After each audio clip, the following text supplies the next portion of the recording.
get tested. You get tested hard, and you'll conquer one test and you'll be like, okay, I got this done. And all of a sudden you're tested through another angle. So what I want to share with people, as you get really good at staying authentic and in love and joy and faith, don't think you're not going to be tested.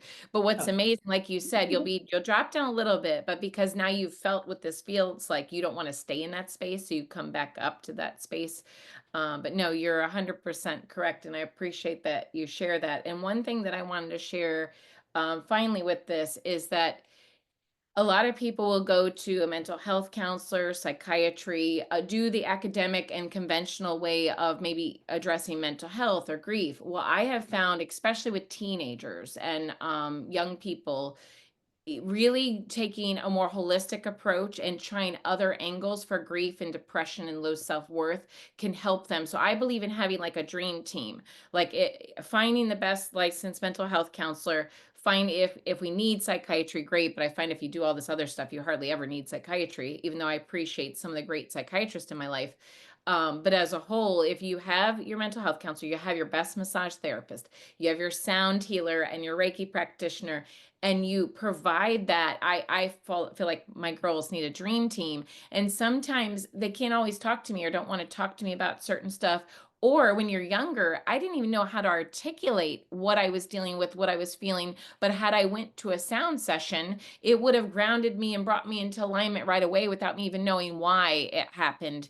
But versus me working so hard to fight like suicidal ideation or depression or low self-worth, mhm. having, and again, I learned some of it was also related to, nutrition and that, but having this dream team of other practitioners that can pour into your family's body and help keep us above water when the world can get heavy or we have a loss of a loved one or a tragedy, it really keeps you from drowning when you have people of other gifts pouring into you and sharing their gift with you and holding space for you, sending you that good thought.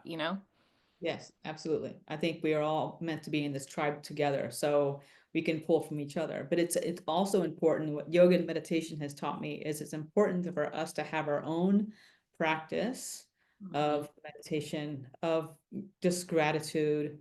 I have several meditations that I offer on my nonprofit website that helps people to entrain their brain because a lot of them have a frequency, the binaural beats embedded Yes. in them.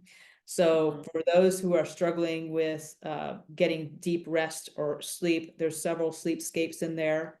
It's on Mhm. YouTube, both on Insight Timer as well. So you can listen to these guided meditations. There's some of them that will allow you to go into the states of um, love and kindness, just to walk you through what that feels like to you in your own space and time.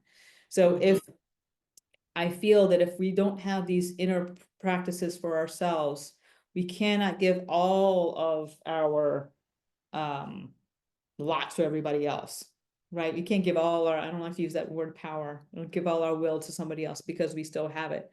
Grateful to have a team of people that we can say, this is you're on my speed dial. I know who to call when someone says, hey, I need someone that knows the muscular system and the whole how the body is. Like, there's Yeah. Kim. So these modalities and these we get to choose from each other is amazing.